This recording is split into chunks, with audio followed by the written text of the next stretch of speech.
I want to welcome you guys back to another episode of Pistons Talk Podcast presented by FanDuel. Pistons played their final game of the week today on Saturday, and it was against the Los Angeles Clippers. Second time we've seen them in about a 2-week span. And right off the bat, the Pistons were without four key players. No Cade Cunningham. He was still dealing with his right bruised wrist or right contusion, if we want to use the medical term. Tobias Harris is still dealing with a right hip sprain. Jalen Duren, a right ankle sprain. But I did hear that Duren should be back pretty soon. And Isaiah Stewart was questionable with illness, but no Stu tonight either.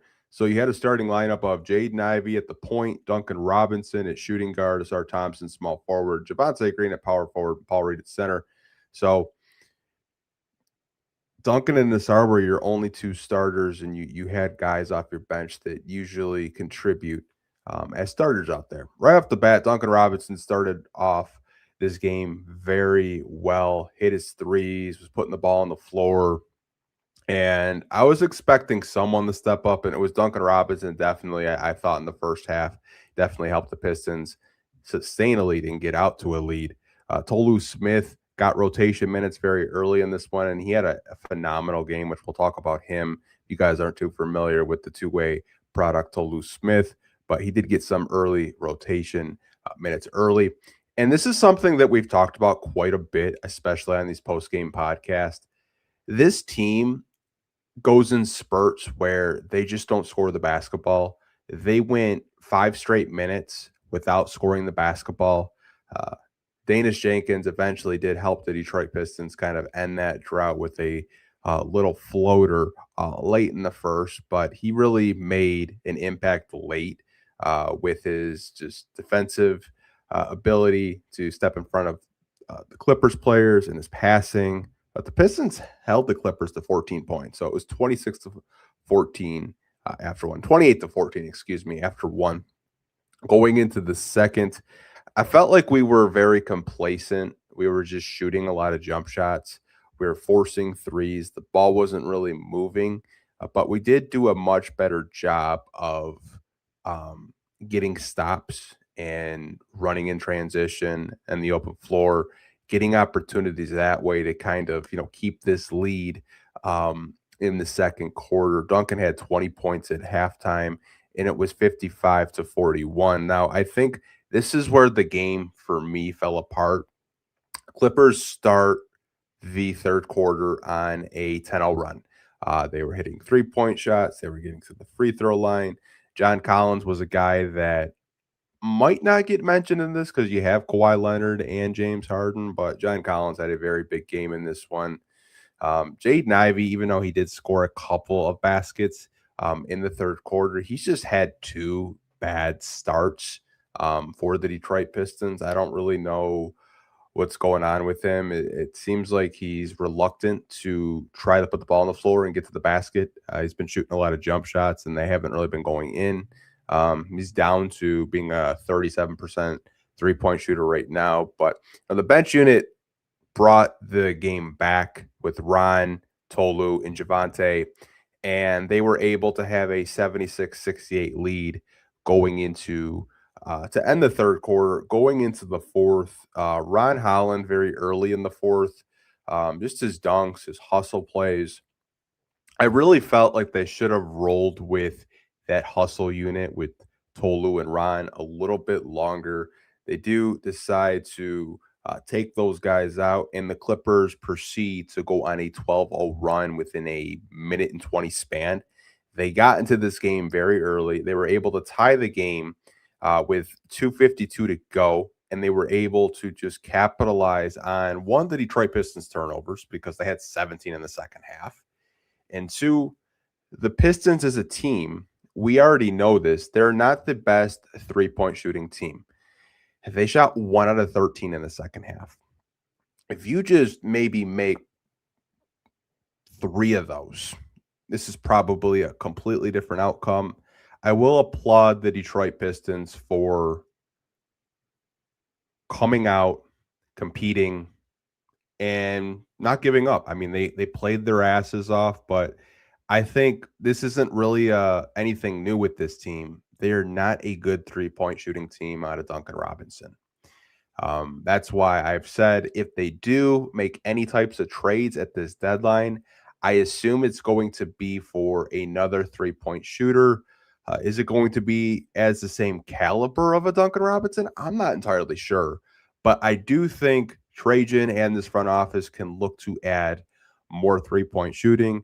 Now, are they going to use their trade exception that they got this summer from the Dennis Schroeder trade, which Dennis Schroeder actually got suspended during the game? There was like a tweet. Apparently, he like tried to punch a teammate, but I know I'm going off track. I just mentioned Dennis Schroeder, and I remember that. But they have 14 million of a trade exception they can use in a trade if they want to this deadline. They have players, I think, on this roster that we value. There are certain players that I think are tradable. I don't really think there's anyone on this team that their contract isn't movable. I think there is room to get better at this deadline. I don't really think you have to, sell off on any of your young guys, any of your core that you're happy with that has gotten you to this point. But I do think there is room for improvement with this roster.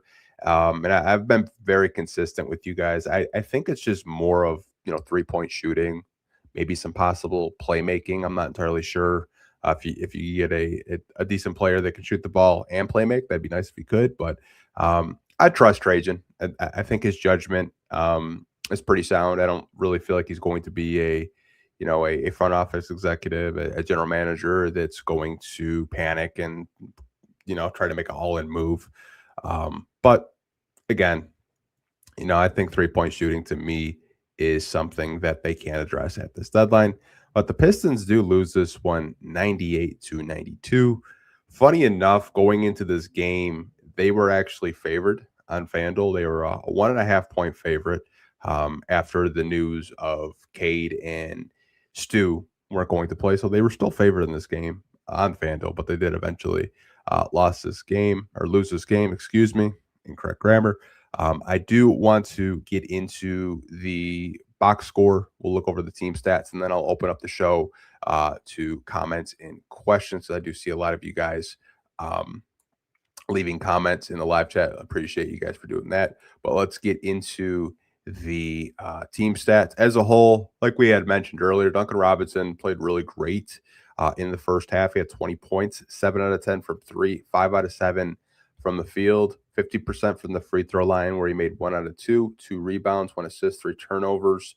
But I think in the second half, the Clippers did a much better job of hedging him, running him off the 3-point line, and forcing him to make some very difficult passes that did eventually have turnovers, which he did have 3 in this one. Paul Reed in a start had 8 points, 50% from the field, 3 out of 6, 0 for 1 from 3, 2 out of 6 from the free throw line, which it's kind of like where he's at. He's around a 60% free throw shooter. He's not like a lockdown free throw shooter like a Jalen Duren or anything like that, but 2 out of 6 from the free throw line, 7 rebounds, 3 assists, 5 turnovers by him, 5 steals, 2 blocks, was a -6 in the plus-minus. Javonte Green, 33 minutes, had 7 points, 2 out of 6 from the field, 1 out of 5 from 3. Perfect from the free throw line where he made both of his free throws, 7 rebounds, 3 turnovers, 4 steals, 3 blocks. Again, he's just a stat sheet stuffer when he does get more playing time. Jaden Ivey in 20 minutes, 8 points, 4 out of 12 from the field, 0 for 5 from 3, 3 rebounds. No turnovers, or actually, 1 turnover for J.I. in this one. He just looked very uncomfortable in this game, back-to-back starts where he just doesn't really look too comfortable from what I'm watching right now. Don't really know what's going on with him. I don't know if it's a confidence issue. I don't know if there's something off the court going on with him, but he hasn't looked too great. Thought he looked excellent in the Knicks game, but since then, back-to-back games where he started, where he just hasn't looked good. Sar Thompson in 34 minutes had 6 points, 3 out of 6 from the field, 3 rebounds, 6 assists, 1 turnover, 2 steals, 3 blocks. He was a -21, and he led all Pistons in that category tonight. Tolu Smith, hell of a game by him. 26 minutes, 9 points, shot 1 out of 7 from the field, 14 rebounds, 7 out of 8 from the free throw line, 1 assist, 2 turnovers, 1 steal, 4 blocks. Really made the most of his time backing up Paul Reed tonight. Was very impressed with him. Ryan Howland, 25 minutes, 16 points, 6 out of 15 from the field, 1 out of 7 from 3, perfect from the free throw line, 6 rebounds, 1 assist, 2 turnovers, 1 steal, 1 block. He was a +8. Karis LeVert, 23 minutes, 8 points, 4 out of 9 from the field, 0 for 3 from 3, 1 rebound, 4 assists, 2 turnovers. Marcus Sasser in 7 minutes didn't make a single shot. And Danish Jenkins in 21 minutes had 10 points, 3 out of 8 from the field, 1 for 3 from 3, 4 rebounds, 2 assists, 5 turnovers, 2 steals. And Bobby Klitman actually was dressed tonight, him and Isaac Jones, but neither of them got any type of playing time by JB Bickerstaff. Now, if we want to talk about like what lost the Pistons this game, I think 2 things in particular. When we pull up the team stats, you can look at, it's the 3-point shooting. They shot 8 out of 35 from 3, 23%. If they make, 10, 11 threes in this one for the game, not collectively, but if they shot 11 out of 35 from 3, it's probably a completely different game personally. It's probably a game where they maybe win this one. 18 out of 25 from the free throw line, made 72%. I'd like them to be closer to 75%, but hey, it is what it is at this point with this team in terms of their free throw shooting.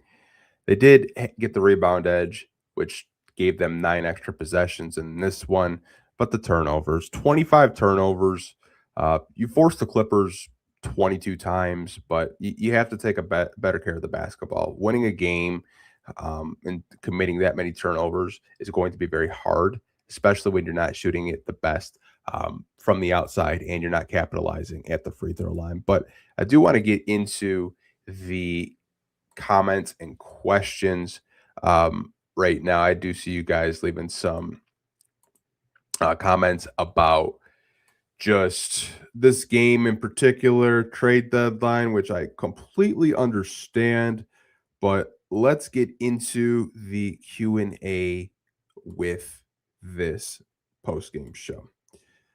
Piston Fan 11 gets the first comment, and he says, Tolu looked like an NBA big out there. Think we found another rotational big man for the future or not. Shame. If we won, he would have gotten to wear that belt.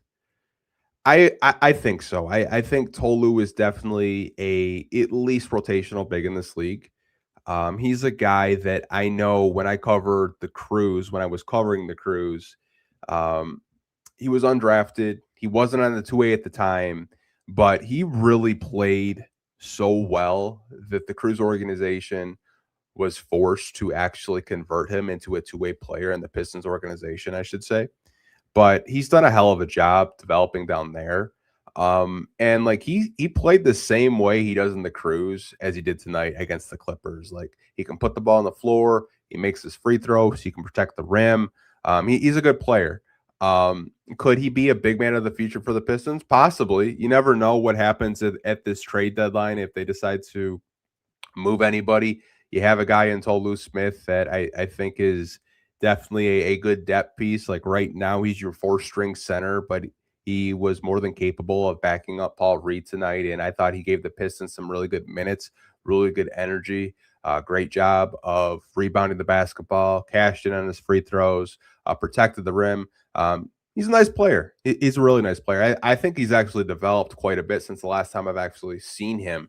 Last time I had a chance to watch him was maybe a Crews game very early on in their season, but I think he's developed even more since then. So, I mean, he's definitely a positive. If you want to take a positive away from this game, it's definitely Tolu Smith. You have your 2-way contract guys and Danis and Tolu, like they're legit rotational players. Like I was thinking about this earlier when I'm watching this game. I'm like, I remember in previous regimes, our two-way guys weren't NBA players. You can't say that about our two-way guys. All of our two-way players are plug and play, rotational guys, whether you want to have them off the bench, whether you're injured, you need them to step up in a starting lineup, they can. So I think that is just credit to Trajan Langdon for finding, undrafted guys that can fit into your locker room, fit into your team and your culture. I think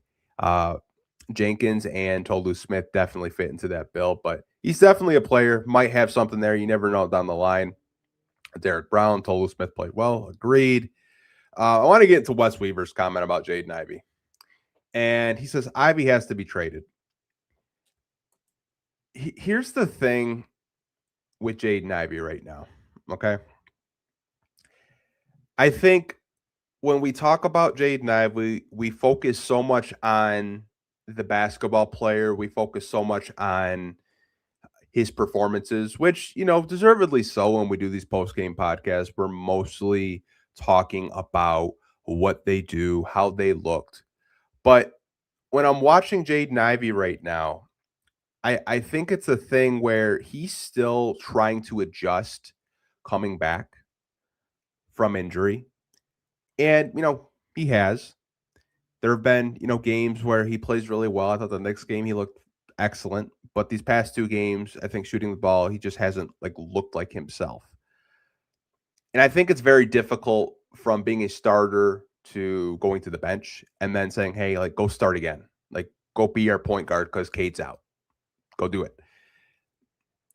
I think the difficult part with trading him is you're going to have to find a team that, one, wants to take a shot on a former top 5 pick, a former lottery pick. If your sole objective is to just get him off this team and trade him because you're worried, what could happen this summer in terms of contract negotiation, and you want to get something for him, if you feel like you're not going to pay him as a team. But my process with trading Jaden Ivey is I don't think he has any value. I think you would be upset with the type of return you would get in a Jaden Ivey trade. Just a 1-for-1 trade for Jaden Ivey. I'm not saying you can't attach him with an expiring, Tobias isn't expiring. What does a Tobias and Jaden Ivey trade get you? I'm not entirely sure. I don't think it's going to be a whole lot. So I think my opinion on trading Jaden Ivey is I get it from the fans. I really do, especially because he's in a contract year and he hasn't looked the best since coming back from his injury. But I think it might take him all of this season to just kind of get the rust off because he just doesn't look like himself. I feel like at times, you see the burst, you see the speed, but it's not consistent. He's still coming back from breaking that leg. And then he had a arthroscopic surgery on his right knee. He just doesn't look the same as an explosive, transition, fast player. Obviously, the shot isn't been as consistent as we'd like. But again, I just don't really see a team that's willing to give you anything worthwhile to trade him. And I don't really think in terms of contract extension and negotiations, he's not getting a max. He's not getting $30 million. I can't see a team in the NBA willing to give him $30 million right now for the way he's played. I think he's around 15 to 20 at the most. And at that point, can you convince him to be a 6-man off your bench? Can you convince him to kind of just be that spark plug, go-to scorer off the bench? I'm not entirely sure. I think there are a lot of questions that we just don't have answers to. I'm not in that locker room. I'm not entirely sure, you guys. I've talked to reporters before. They seem to have the opinion that, he's willing to do whatever it takes to help the team win. He's said all the right things. But again, I think trading for him just to trade for him because you feel like he doesn't fit the team, which I don't necessarily agree with. I think it's going to be harder for the organization to get fair value for a guy that's a top 5 pick. And I think they value more than what other teams do across the league. But that's just kind of my take on Ivy. I know I ranted on for probably way too long, but I just don't really see a scenario where you're getting fair value for him. I want to get to Derek. Do we have the best backup center and the best third string center in the league? I would say we do have the best backup center in the league in Isaiah Stewart. In terms of a guy that can just protect the rim at an insane level, just one defensive player of the month in the Eastern Conference as a backup center. Um, Players are only shooting, I believe, 40%, 41% at the rim when defended by Isaiah Stewart. We just saw him start and have a career high against the Chicago Bulls and Nikola Vucevic. Paul Reed is a very good quality third string center. Like if Paul Reed's your third string center, you're pretty good. I think we do, Derek, but I'm biased. I don't really watch too many NBA games outside of the Pistons because I'm usually working. But if I do get a chance to watch a prime game or a NBC game, I will. But I think the Pistons do have, the best backup center duo and third string duo in the league. But that's just me. Have a comment about JB Bickerstaff and not playing Chaz Lanier. Coach JB didn't play Chaz for shooting. What was that about? I'm not entirely sure. Honestly, when you're struggling to shoot the basketball, I don't really understand why you don't play him more.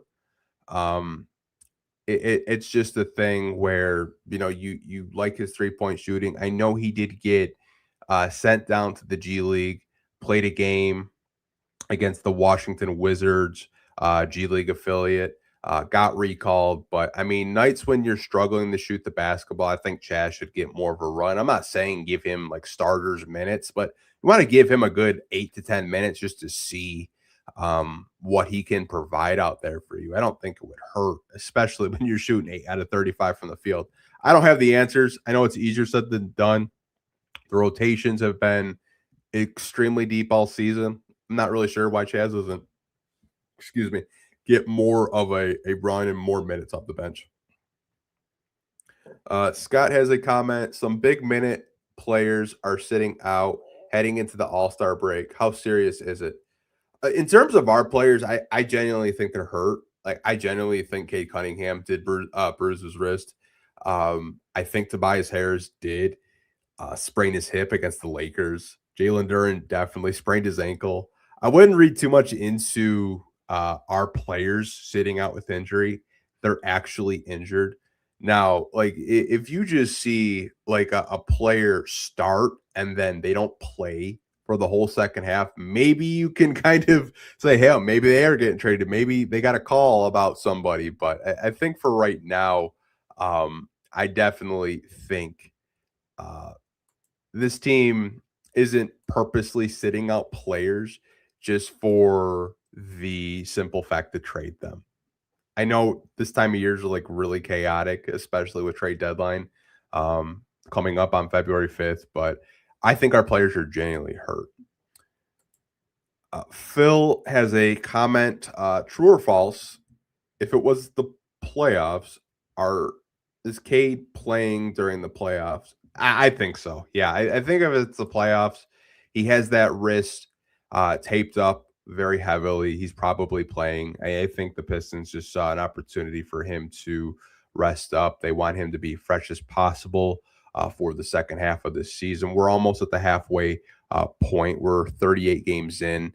I think it's just a thing of him staying fresh. That's all.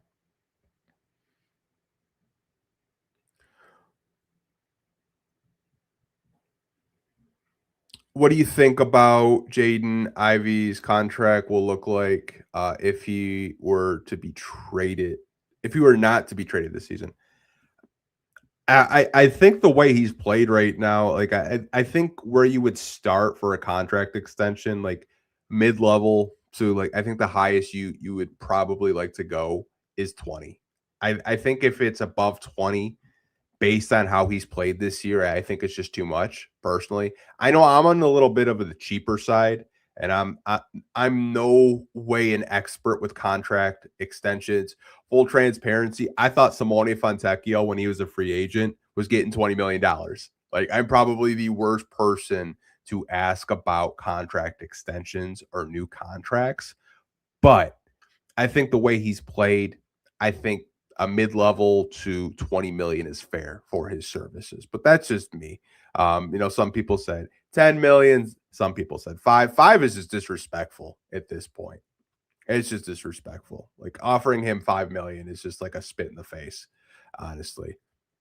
But again, he's got to prove it. He's got to prove that he's worth more than that. I think the way that the NBA salaries are going to go up, it's going to go up, I believe, 8% this year. It's just going to continue to go up with these new TV contracts.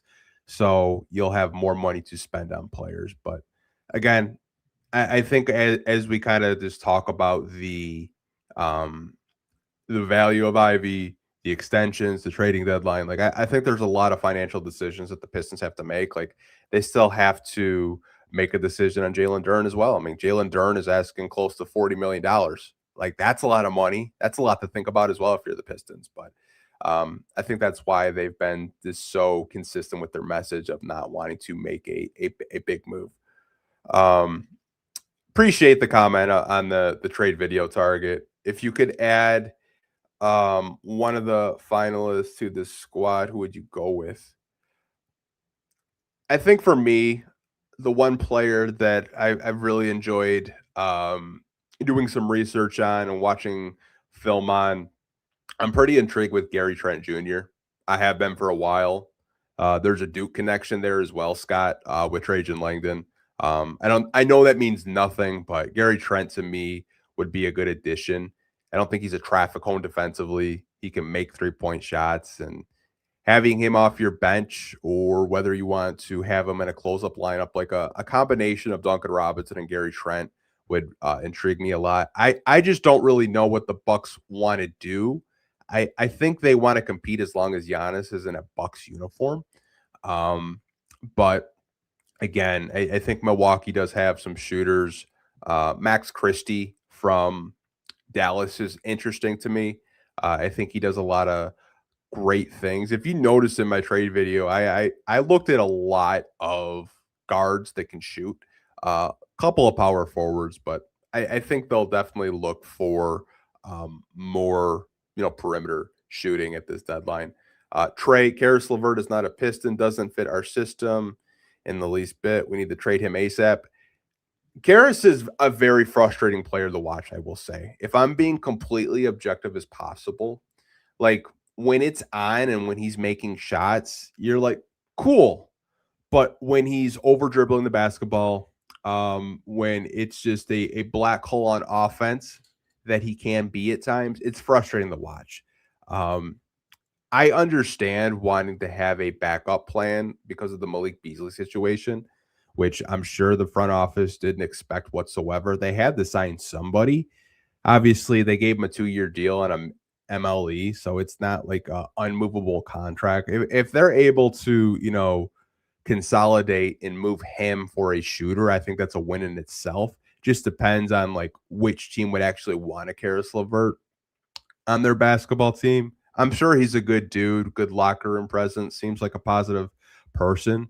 But I think we can all agree, like, when he's been out with injury, it seems like this team plays with a different energy and a different type of swagger.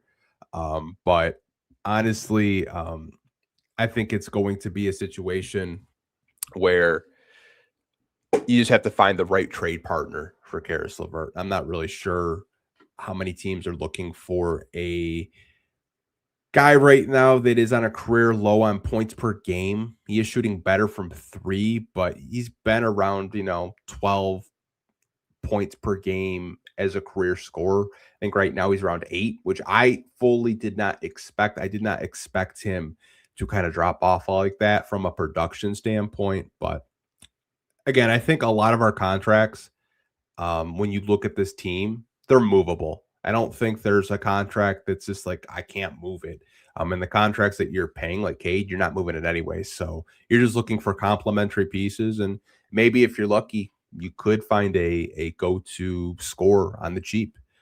without breaking the bank or trading too many first round picks. But it'll be a very interesting next couple of weeks to see what they do at this deadline. But we're probably going to wrap this podcast up.